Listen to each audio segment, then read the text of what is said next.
I never thought the worst night of my life would start with me laughing alone in a cheap motel room, eating gas station nachos and scrolling through old memes.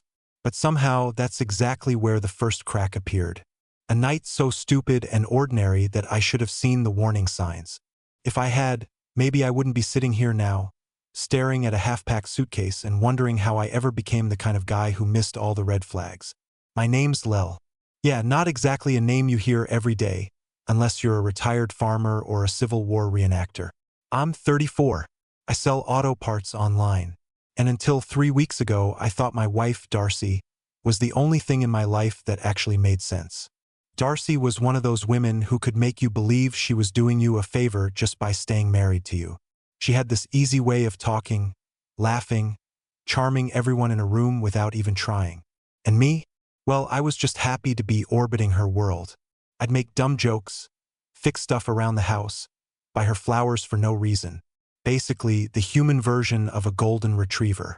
That night, she told me she was out with her coworkers for a late strategy meeting. Whatever that meant, I didn't question it. I never did.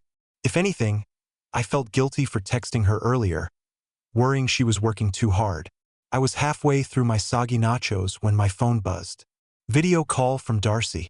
Midnight. My first thought. Maybe she was drunk and wanted to say something sweet. Maybe she missed me. I grinned like an idiot and answered without thinking. But instead of Darcy's smiling face, there was chaos. The screen shook, blurry and wild, but I could still make out too much. Party. Loud music. Darcy's laugh. Louder. Higher than usual. And her face flashing into view for just a second. She wasn't alone. Not by a long shot. There were hands on her waist. A man's hands. Definitely not mine. The camera tilted again. I caught a glimpse of her kissing someone. Someone else. His hands slid lower and she didn't pull away. She leaned in like it was the most natural thing in the world. Like she'd done it 1,000 times before. I just sat there, mouth open, feeling like the biggest clown in the universe. I should have hung up. I should have thrown the phone across the room. But I watched, frozen, because somewhere deep down, I needed to see it. I needed to believe that it wasn't what it looked like, that it was a mistake.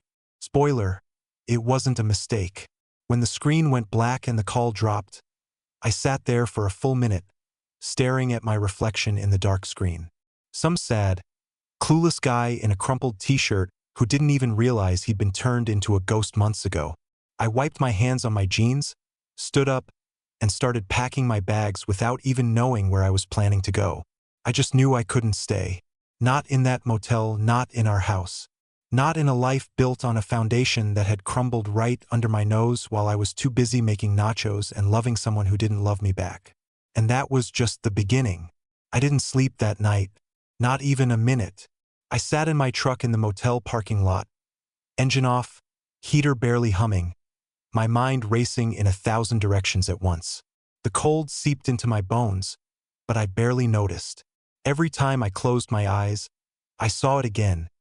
Darcy's laugh, that stranger's hands, the way she leaned into him like I never existed. I must have stared at my phone for hours, flipping between anger and heartbreak. I thought about calling her, demanding an explanation.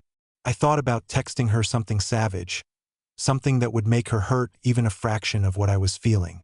But every time my fingers hovered over the screen, something stopped me. Pride, maybe, or the stubborn hope that somehow she'd realize what she did and call me first. She never did. At sunrise, I made a decision. I was going home. Not to confront her. Not yet. I needed to see it with my own eyes. I needed undeniable proof. Not just a drunken, midnight mistake caught by accident. I wanted the truth so solid it would crush the last shred of doubt still clinging to my ribs. The drive back felt endless. I kept rehearsing conversations in my head. What I'd say, how she'd react, how maybe she'd cry and beg and somehow make it all make sense. Maybe I was wrong. Maybe it wasn't what it looked like. Maybe. But deep down, I already knew. When I pulled up to her house, her car wasn't there. Neither was mine. She'd insisted I take the truck for the trip because it had better tires for mountain roads. Funny how generous she was when she needed me out of the way. I let myself in quietly, my heart hammering against my ribs so hard I thought it might burst. Everything looked normal, cozy, even like a carefully staged crime scene. I wandered into the kitchen. Her coffee mug was still in the sink, lipstick stained bright against the porcelain. There was a scarf draped over the dining chair, a half-read book on the counter, her slippers by the back door. All those tiny signs of everyday life, mocking me. I was about to head upstairs when I heard it. The soft buzz of her phone vibrating on the coffee table. I froze. Darcy never left her phone unattended. Ever. It was practically surgically attached to her hand. Another crack in the story. Another piece that didn't fit. I hesitated for half a second. Then I picked it up. No password, no lock screen. Wide open like an invitation or a confession. Messages flooded the screen. Texts from someone saved as M. Flirty, explicit messages, photos, plans. Worse yet, there were dozens of them stretching back weeks, months. And then I found it, the videos. Not just the one I accidentally witnessed. Multiple videos, different nights, different hotel rooms, different outfits, always the same man, always the same betrayal. It wasn't a one-time mistake. It wasn't a drunken slip-up. It was a full-blown second life she had been living behind my back. I sank onto the couch, phone clutched in my hand like a ticking bomb. I should have felt rage, white, hot, and explosive. But all I felt was empty. Like someone had scooped out everything inside me and left me hollow and shaking. I looked around the living room. The framed photos of our wedding, the souvenirs from our trips, the stupid ceramic cat she made me buy at that flea market in Oregon. None of it meant anything anymore.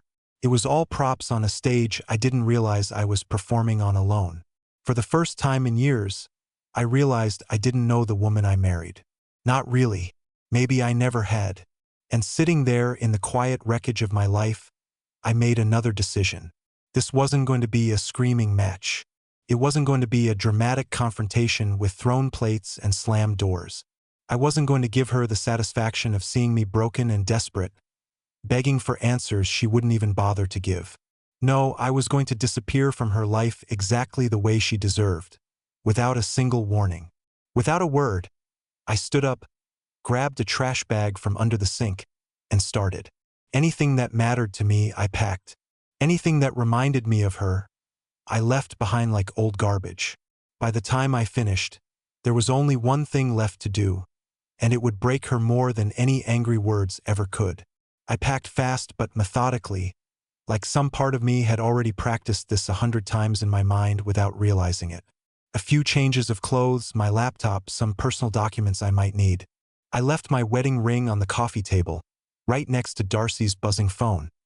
A silent signature on the life I was walking away from. Before stepping outside, I took one last look around. Every corner of the house now looked different, like a set in a cheap soap opera. The pictures on the wall felt staged, the furniture cold and unfamiliar. It wasn't my home anymore. It was just a shell filled with fake memories and broken promises. I didn't slam the door when I left. I didn't even lock it. Let her walk back into the mess she made. Let her see how easy it was for someone to disappear when they'd already been erased long before. Driving away, I didn't have a clear destination. Just anywhere but there. My hands gripped the wheel so tightly my knuckles turned white. My heart pounded out a steady, dull drumbeat of pain. The sunrise painted the sky in soft pinks and golds, and it felt wrong, like the universe should be in mourning with me, not celebrating a new day. I pulled into a diner an hour down the highway, the kind of place where nobody asks questions and the coffee tastes like burnt dreams. I ordered breakfast but couldn't eat. I stared at the cold eggs and rubbery toast, replaying everything in my head over and over, like a broken record. That's when I decided to make it real. Not just leave, not just run, but tell the story. Write it out, share it, because if I didn't, it would rot inside me like a splinter under the skin. I pulled out my laptop, found a cheap motel nearby to crash at for the night, and checked in under a fake name. I needed time. I needed distance. I needed to figure out who the hell I was without Darcy orbiting my every move. The first thing I did after getting into that dingy room was open a blank page and start typing. Everything, every lie, every gut punch realization. Every stupid memory I clung to while she was off creating new ones with some tattooed stranger. The words poured out faster than I could control. My fingers could barely keep up. I wrote about the night I proposed to her on a rainy rooftop because she said she loved surprises. I wrote about the way she used to sneak into my office with coffee when I was working late. I wrote about the fights we had over stupid things. Paint colors, restaurant choices, holiday plans, all the small battles I thought we survived because we loved each other enough. It hurt like hell, but I kept going. I wrote about the look on her face when she told me she wanted to work late more often. How naive I was to believe her. How blind. How pathetic. By the time I finished, the sun was high in the sky, and I was sitting in a puddle of my own misery, surrounded by empty coffee cups and crumpled tissues I didn't even remember using. It would have been easy to just wallow there, to sink into the quicksand of bitterness, anger, and sadness. But sitting in that grimy motel room, I realized something important. Darcy didn't just cheat on me. She freed me from a life where love was something I had to beg for. Freed me from a woman who smiled to my face while handing her heart to someone else behind my back. Freed me from the slow, agonizing death of trusting someone who never deserved it. I wasn't going to let her have the last word. I wasn't going to let her betrayal define the rest of my life. I was going to write my own ending. And the first chapter started with me getting the hell away from everything she had poisoned. It was time to plan my escape, not just from her, but from the entire town that suddenly felt like a mausoleum of broken promises. And I knew exactly how I was going to do it. Quietly, cleanly, and in a way that would leave her wondering for the rest of her life where it all went wrong. By the time night fell again, I had a plan. It wasn't just about leaving anymore. It was about making sure Darcy understood exactly what she had thrown away without me having to scream, or cry, or lower myself to the kind of drama she thrived on. No yelling, no begging, no grand scenes, just silence. A silence so loud it would echo in her mind for years. The first thing I did was cancel our joint accounts. All of them. I moved my money into a private bank account I had set up that afternoon. Darcy would wake up in the next few days, realizing that the financial cushion she always took for granted had vanished without a trace. The house was in my name, a gift from my parents when we got married. She liked to pretend it was our house, but legally, she had no claim. I'd already contacted a lawyer while sitting in the diner, and papers were being drawn up to evict her. Next, I called my boss. I explained the situation in the most professional, detached tone I could muster and put in for a transfer. We had an office in another state, for hours away. A fresh start. He didn't ask many questions. Maybe he heard the tightness in my voice and figured it out. By the time we hung up, it was set. I was moving in 2 weeks. Finally, I packed the few things that still mattered into my truck. The photo albums from before I met her, my old guitar, the watch my grandfather gave me. I left everything else. Furniture, decor, wedding gifts. All of it stayed behind like ashes from a fire. I spent one last night in that crummy motel room, lying awake on a stiff mattress, staring at the ceiling, thinking about all the ways I had been played. All the times she looked me in the eye and lied without flinching. How easy it must have been for her. How stupid I must have looked, loving her so loudly while she loved someone else in secret. The next morning, I was up before the sun. I slipped a single envelope under the door of the house before driving away for good. No letter inside, no explanation, just the house key and a business card for the divorce lawyer. Let her put the pieces together herself. As I drove out of town, I expected to feel sadness, maybe regret, some unbearable tug pulling me back, but there was nothing. Just a strange, hollow peace, like I had been carrying a massive weight for years and had finally set it down. The further I got, the lighter I felt. I found a small apartment near my new office. It wasn't much.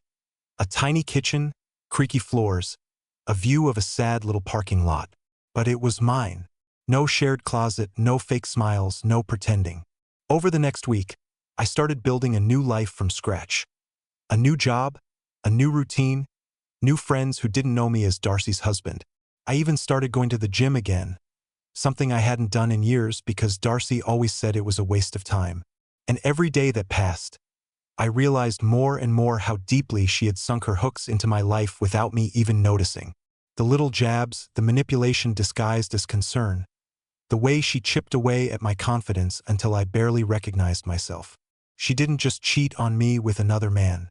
She cheated me out of years of my life. But not anymore. A week later, I got the first text from her. Then a call. Then another. I didn't answer. Not once. The messages turned from casual, "Hey babe, where are you?" to worried, "I'm getting really freaked out. Please call me," to angry, "You're acting like a child. Grow up and talk to me," to desperate, "Lel, please. I need you." Each one made me smile a little more. She was finally feeling the panic I lived with from the moment I saw her in that video call. She was finally realizing that actions have consequences, and sometimes you don't get the chance to explain them away. She didn't know where I was. She couldn't find me, and she never would. That was my justice. Quiet, clean, permanent. And honestly, it was better than any revenge fantasy I could have ever dreamed up. But the story wasn't over yet, because just when I thought I had left her behind completely, Darcy pulled one last move. One final desperate act that nearly blew everything apart again. It started with an email. Not from Darcy. She'd been bombing my phone with calls and texts for days. But I had blocked her on everything. No, this message came from a name I barely recognized at first. Madison Carter, one of Darcy's closest friends, though we were never particularly close ourselves. I hovered over the email, my heart thudding, my instincts screaming that I should delete it without opening it. But curiosity, that old familiar demon, won out. The subject line was simple: "You deserve to know everything." I clicked it open, hands shaking slightly. Inside was a long message. Madison explained that she hadn't known how deep Darcy's betrayal went until recently. She admitted they all knew about Darcy's flirtations, but none of them realized she was carrying on a full-blown affair. She didn't give many details, didn't have to, but she said she felt guilty for standing by and watching it happen. Said that when Darcy called her sobbing, saying I had vanished, she realized just how much damage had been done. Attached at the bottom was a file labeled simply, "For Lel." I hesitated. Every rational part of me said to ignore it, move on, forget. But another part, the wounded, raw part, needed to know. I downloaded the file. It was a video, security camera footage from a hotel lobby. Darcy and her lover, laughing, drunk, clinging to each other like reckless teenagers, kissing openly without shame. The date stamp in the corner twisted my stomach into a knot. It was from the night before our anniversary. The night she told me she was too tired to celebrate and wanted to keep it low-key. I had stayed home, cooked her favorite dinner, and waited for her like an idiot while she was renting hotel rooms and making new memories without me. I slammed my laptop shut, my heart hammering against my ribs so hard it hurt. It should have been the final nail in the coffin, the ultimate confirmation that leaving was the only choice. And yet, seeing it laid out so plainly, so coldly, reopened every raw wound I thought was already starting to heal. I spent hours pacing the small apartment, my mind swinging wildly between fury and devastation. How many other nights had there been? How many other lies had she slipped between kisses and promises? Somewhere around 3 o'clock in the morning, after too much whiskey and not enough answers, I made a mistake. I unblocked her number, and instantly the messages poured in. Some were angry accusations. How dare you leave without an explanation? How could you be so cruel? That I owed her a conversation. That it wasn't what it looked like. That she made a mistake and wanted to fix things. Then came the apologies, the begging, the promises to change. She said she would do anything to win me back, that she was lost without me, that it meant nothing with him, that it was over now, that she only ever loved me. It was disgusting. Watching her try to spin a year's worth of betrayal into a single bad choice was like watching someone try to slap a band-aid on a bullet wound. I didn't reply, not once, not even a single word. And that's when she got desperate. One evening, just as I was locking up my apartment for the night, there was a knock at the door. My stomach dropped when I looked through the peephole.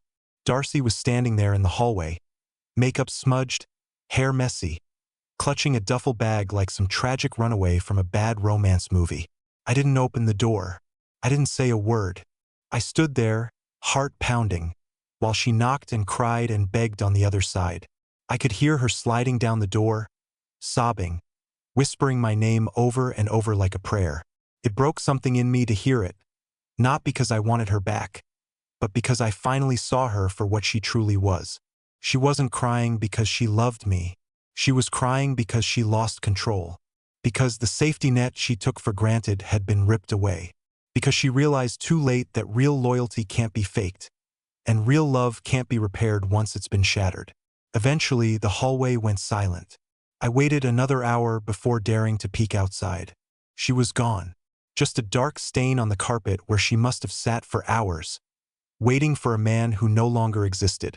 I locked the door again, double-checked the windows, and went to bed. I slept like a stone that night, for the first time in months. But something told me deep in my gut that Darcy wasn't finished yet. And I was right, because the next morning, I woke up to a new nightmare waiting for me. One that made everything before it feel like child's play. The next morning started deceptively calm. I woke up to sunlight leaking through the blinds, the hum of early traffic outside, the faint smell of stale coffee from the half-finished pot I had forgotten to empty the night before. For the first time in a long time, I felt something close to normal. Like maybe the worst was behind me. Like maybe, just maybe, life was finally starting to heal. That illusion shattered the moment I checked my email. There, sitting bold and unread at the top of my inbox, was a message titled, "Just so you know." No name, no sender I recognized. Against every screaming instinct telling me to delete it and move on, I clicked. Inside was a short, brutal message. "Your wife has been visiting you every night. Check the security footage." My blood turned to ice. I didn't have security cameras, but my apartment complex did. I grabbed my keys and rushed to the office downstairs, barely able to string together a coherent sentence to the sleepy clerk at the front desk. I must have looked half-crazed because after a few questions and a lot of suspicious looks, they agreed to pull the overnight footage from the previous week. We sat there side by side, watching the grainy black and white video. Nothing for the first few nights, just delivery drivers, random tenants coming and going. Normal stuff. And then, around 3:12 a.m. 3 nights ago, she appeared. Darcy, standing at the entrance to the building, looking up at my window, just staring. Not moving, not trying to come inside, just standing there alone in the dark for hours. The next night, she came closer, walked up to the door, pressed her hands against the glass, waited, and left after an hour. The third night, she came with something in her hands, a small box. She placed it at the doorstep, pressed her forehead to the door like she was praying, and then disappeared into the night. I felt sick. What the hell was happening? I thanked the clerk, rushed back upstairs, and opened my front door, half expecting to find some cursed relic waiting for me. But there was nothing. Whatever she left had been removed, either by the cleaning crew or someone else. I didn't know what scared me more. The fact that she was still trying to reach me, or the fact that she had slipped so far into obsession that standing outside my building all night seemed normal to her. I spent the rest of the day double-checking locks, looking over my shoulder, jumping at every unexpected noise. My sanctuary felt violated. The small, fragile piece I had built was cracking apart at the edges. And then came the next blow. That evening, as I sat on the couch trying to distract myself with mindless TV, my phone buzzed. Unknown number. Normally, I wouldn't answer, but something made me pick up. It wasn't Darcy. It was worse. It was her mother. The woman who had spent years treating me like a second son. The woman who sent us anniversary cards, baked me pies at Thanksgiving, called me just to chat. "Lel," she said, her voice breaking. "Please talk to her. She's not eating. She's not sleeping. She made a mistake. Don't throw everything away over one mistake." One mistake. I felt the rage boil up so fast I could barely keep my voice steady. I wanted to scream at her. Ask her if she knew about the hotel rooms, the videos, the months of betrayal. If she understood that it wasn't about one night, it was about 1,000 tiny choices to hurt me over and over and over again. But I didn't say any of that. I simply hung up without a word and blocked the number because the truth was crystal clear. Now, Darcy wasn't just trying to get me back. She was trying to drag everyone around her into her spiral of denial and guilt. She wasn't sorry for what she did. She was sorry for losing the life she had built on my loyalty and blindness. And she was willing to do anything, even weaponize the people who once loved me, to claw it back. I realized then that if I didn't act soon, this wouldn't just be about protecting myself. It would become a battle just to keep my sanity intact. I needed to end it once and for all. Clean, final, unmistakable. And I knew exactly how to do it. The only question was whether I had the nerve to follow through. I didn't sleep that night either. The idea of Darcy haunting my building, lurking in the shadows, trying to claw her way back into my life through pity and manipulation kept my body tense and my mind racing until dawn. Lying there, staring at the cracked ceiling, I knew I couldn't live like this. I couldn't spend every day wondering if she was just outside, waiting, plotting, begging. The next morning, before the sun had even cleared the rooftops, I packed my bags again. I left the apartment keys on the kitchen counter, just like I had left the house key weeks earlier. I texted the landlord, told him there was a family emergency and I wouldn't be returning. It wasn't even a lie. The life I had was dead, and I wasn't about to dig through its grave looking for pieces to save. Within 3 hours, I was on the highway, driving toward a small town I barely remembered visiting as a kid. A nowhere dot on the map where I knew no one and no one knew me. That was the point. I wanted to become a ghost, untouchable and invisible, far beyond Darcy's reach. The drive felt surreal. I passed places Darcy and I had once visited together. Diners, hiking trails, old antique shops where she used to laugh and drag me around looking for hidden treasures. Every memory now felt poisoned, hollow, like a cruel joke I hadn't realized I was the punchline of. By the time I rolled into the new town, I was running on fumes and rage. I found a cheap motel, different from the first one but somehow just as sad, and collapsed onto the bed. I didn't even unpack. I just lay there staring at the spinning ceiling fan, trying to figure out how everything had gone so wrong so fast. That's when I realized something else. Running wasn't enough anymore. Darcy was relentless. She had crossed a line from betrayal into obsession. And until I forced her to see the finality of my decision, she would keep finding ways to claw back into my world. I had to make her stop. I had to burn the bridge completely so even if she wanted to chase me, there would be no path left to follow. It wasn't about revenge. It wasn't about hurting her back. It was about survival. I pulled out my phone, created a brand new email address, and drafted a message. Short, brutal, clear. Darcy, there is nothing left to save. You ended this. You chose this. I am not coming back. I will not speak to you again. I am not who you cry for at night. That man died the moment you betrayed him. This is the last you will ever hear from me.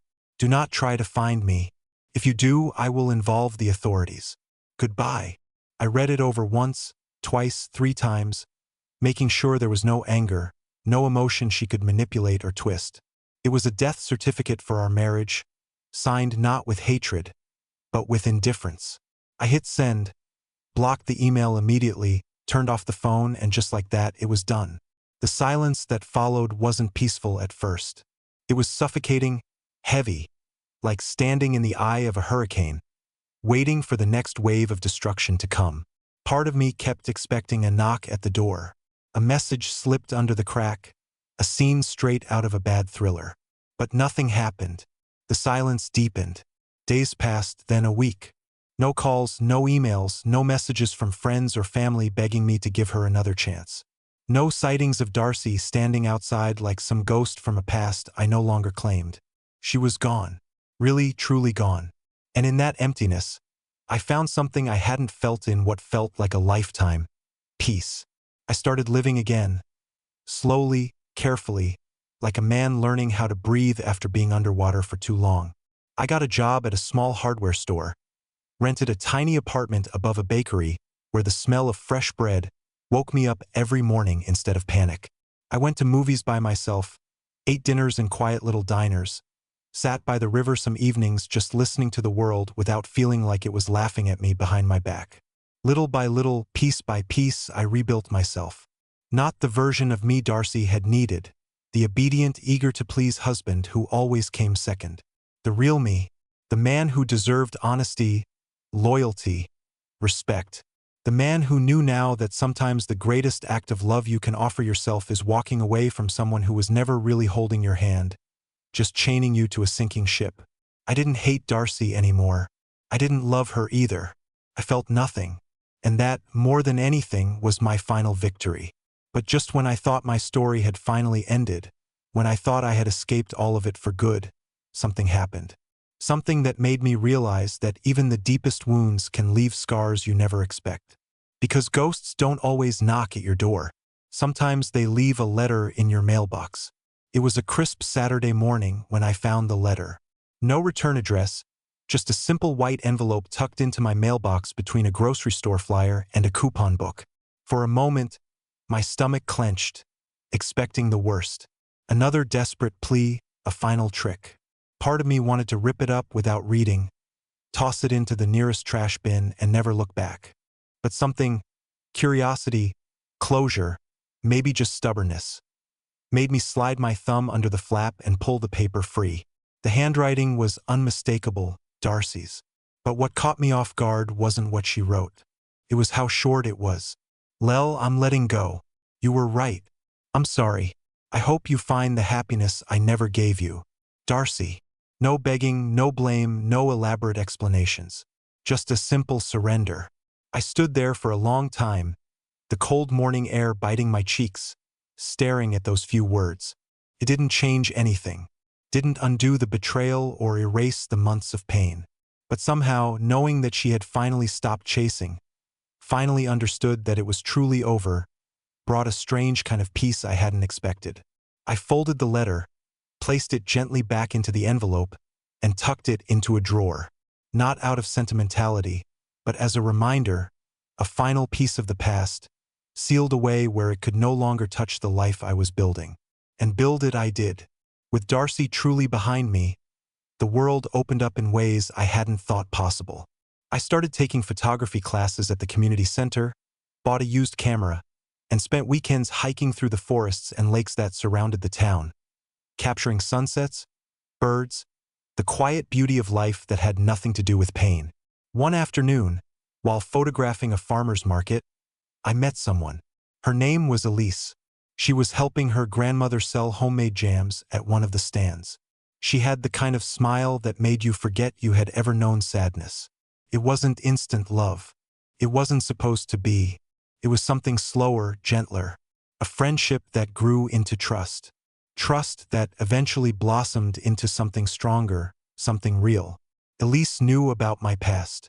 I told her everything one rainy evening, expecting her to flinch or judge or quietly drift away like people sometimes do when they hear about broken things. But she didn't. She simply took my hand, squeezed it gently, and said, "You're not broken. You just needed someone who actually knew how to hold on." Months turned into a year. We moved into a small house on the edge of town. Nothing fancy. Creaky floors, a tiny backyard, a kitchen where the oven door squeaked like an old dog, but it was ours. Built not on illusion, but on honesty, patience, and mutual respect. Sometimes, when the wind would howl at night, or when I caught a glimpse of my reflection looking older, wearier than the boy who had once trusted too easily, I would remember. Not with anger, not with sadness, just with a quiet acceptance that some endings are necessary for better beginnings. Because here's the truth. Losing Darcy wasn't the end of my story. It was the beginning of a better one. One where love wasn't a battlefield. One where trust wasn't a gamble. One where I could finally be the man I was always meant to be. Free, whole, and unafraid. And if there's anything I've learned through it all, it's this. Sometimes the worst thing that happens to you is actually the greatest gift you'll ever receive. You just have to survive the storm long enough to see the sunrise. And believe me, the sunrise is worth it.